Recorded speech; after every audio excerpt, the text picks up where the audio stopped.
Powered by the Montana Television Network. This is the 530 News on Q2, Montana's news leader. Good evening and thanks for joining us. I'm Russ Riesiger. And I'm Janelle Slade. A prominent Billings businessman is in jail tonight facing federal charges of defrauding one bank and attempting to defraud others out of tens of millions of dollars. 47-year-old Todd Kapser was arrested and charged with one count of conspiracy to commit wire fraud, one count of wire fraud, as well as one count of identity theft. The U.S. Attorney for the Southern District of New York says Kapser misled a Canadian financial institution into lending him $43 million, then tried to scam other institutions when he fell behind on that loan. Now, Kapser served as state director for former U.S. Senator Conrad Burns of Montana in the early 2000s, and he is a former trustee at St. Vincent Healthcare. He faces up to 42 years in prison if convicted. Head to KTVQ.com for more details. In other news tonight, School District 2 still coming off the high of a big win last night. The district passing its first operational high school levy in a dozen years. The unofficial tally showing 60% of voters said yes to the $971,000 mill levy. The levy will fund classroom materials and add career readiness counselors to the district's high schools. And a convincing win for education in Billings, but in Laurel, just a few votes keep the elementary levy alive tonight. Current numbers show it passing by just 5 votes. Of course, district officials hoping for no changes before official counts are released Monday. Meanwhile, the high school building reserve levy passing a little more convincingly by more than 100 votes. But disappointment for those with the Shepherd School District as voters rejected a $17 million plan to renovate the school.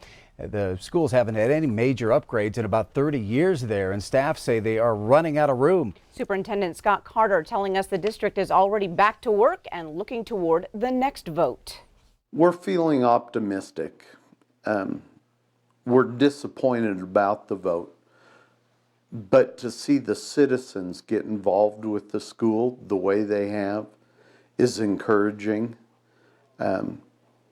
And so I think there's a lot of positives to take away. If we need to adjust some things, we'll adjust them. And that's what the voting process is about.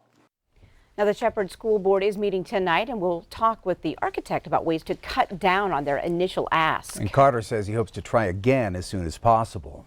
Well, tonight, an update and a closer look at the first year of Project Safe Neighborhoods, Yellowstone County. It's a one-year collaboration between Yellowstone County and federal agencies to combat violent crimes. Q2's Jenny Fick has the story and results. Thank you for coming to this announcement about the one-year results of Project Safe Neighborhoods, Yellowstone County. It's our initiative to reduce violent crime in this community.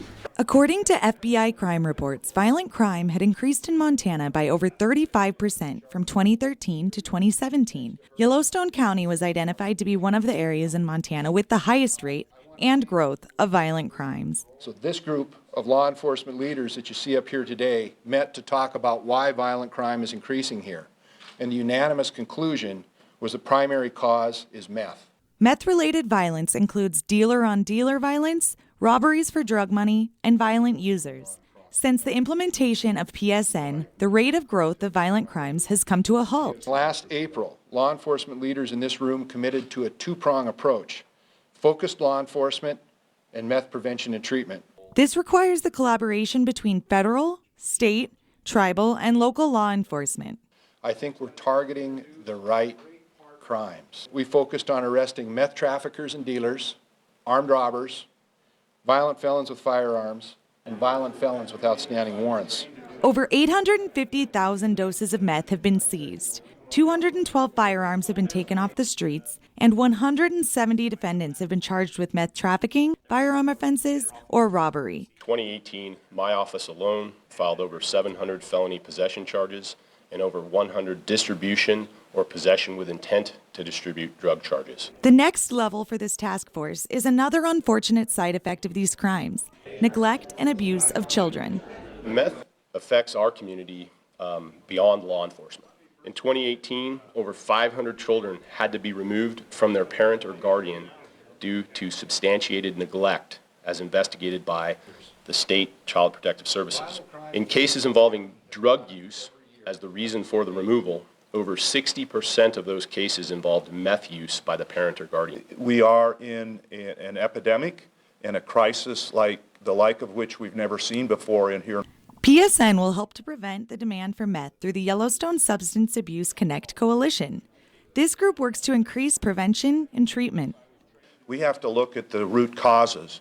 We have to have a better understanding and work harder at prevention education. Other tools playing a key role are the legislature supporting the Highway Patrol Criminal Interdiction Unit, funding to the BPD through this initiative, and the High Intensity Drug Trafficking Area Task Force. We have to address it in every way we can in order to eventually protect our citizens and our visitors here, and also to make our communities safer and more healthy. In Billings, Jenny Fick, MTN News. U.S. Attorney Kurt Alme announced a press conference in Missoula in a few weeks to discuss how they are getting a handle on some of the same problems in western Montana. Now, the coalition here will also host a meeting on Friday, May 10th at 11 at Riverstone Health. You can head to this story at ktvq.com to learn more. The woman killed in a Saturday night crash on King Avenue has now been identified.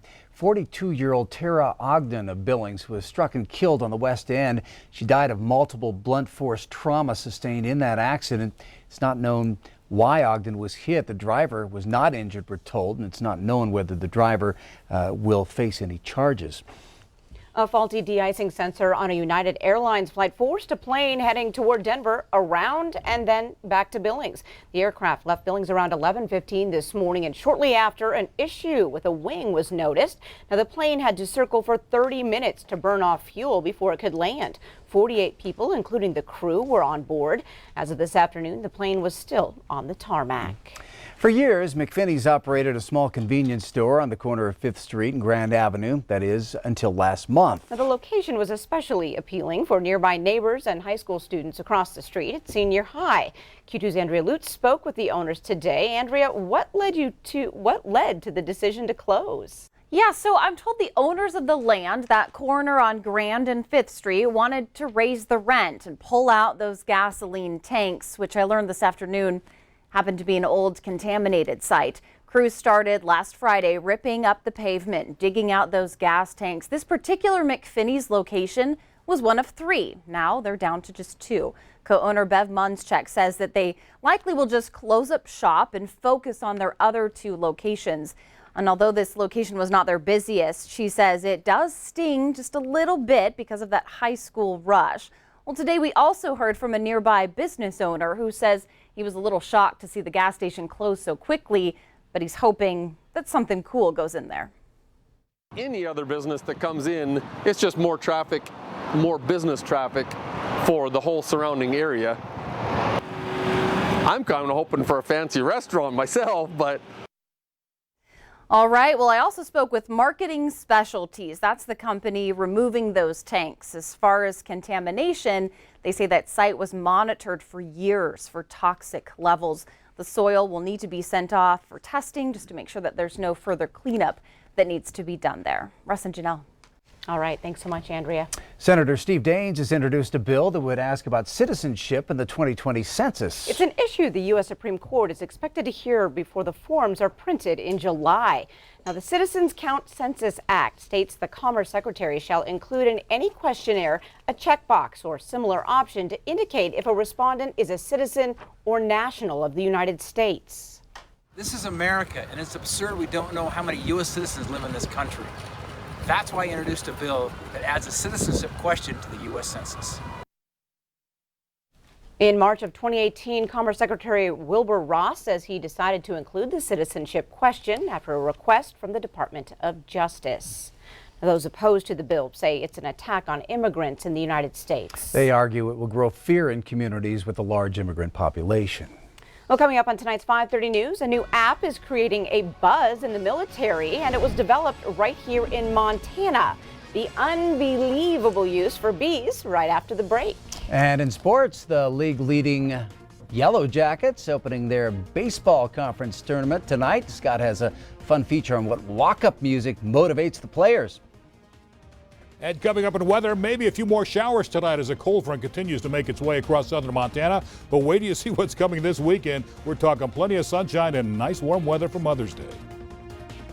You're watching MTN News with Jeanelle Slade and Russ Riesinger. Storm Tracker weather with Bob McGuire. And sports with Scott Breen. This is the 5:30 News on Q2, Montana's news leader.